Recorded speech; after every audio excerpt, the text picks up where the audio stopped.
All right, the Senate races all across the country heating up, especially the one over in Arkansas. But incumbent Democrat Senator Mark Pryor making these outrageous comments to some about his opponent's military service. Listen. In the Senate, we have all kinds of different people, all kinds of different folks that have come from all kinds of different backgrounds, and I think that's part of this sense of entitlement that he gives off, is that almost it's like, I serve my country, therefore let me to the Senate.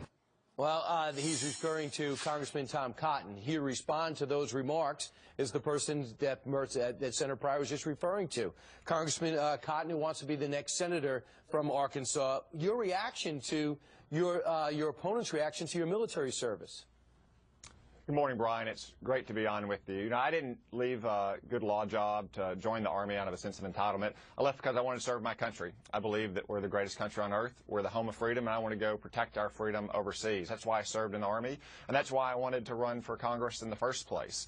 Now, I'm not like Mark Pryor. I haven't spent 25 years in politics, but I can tell you this. You learn a lot more about leadership at Officer Candidate School and Ranger School at Fort Benning and leading troops in the streets of Baghdad than you learn in the halls of Congress. Do you have a sense of entitlement because you served in the military? No, you know, I found in life that most things will be better with hard work. So that's what I learned growing up on a farm in Arkansas. That's what I learned at Fort Benning. That's what I tried to display in Iraq and Afghanistan. I've been working hard to earn the votes of the people of Arkansas and to represent my constituents in the Congress, and I hope to do that next year in the Senate. So your response to your opponent's remarks, I mean, are you angry about this? Are you shocked by this? Brian, you know, if you grew up with Lynn Cotton on a farm in Yell County, you'd get pretty thick skin, and it would be thickened more by drill sergeants, so I don't get offended by much. I am surprised that Mark Pryor doesn't think we need more veterans in Congress. I think men who have sacrificed a lot more than either Senator Pryor or I, like Sam Johnson or John McCain, have been great treasures for our country and been great leaders in the United States Senate and United States Congress. And frankly, I think if we had more people in the Congress who are veterans, Congress might be a little bit more respected, just like our military is. And not all are Democrats, not all are Republicans, not all are Democrats, but when they go in, they have a sense of service like the people who serve in the military. So we got word to Senator Pryor. We wanted him to come on.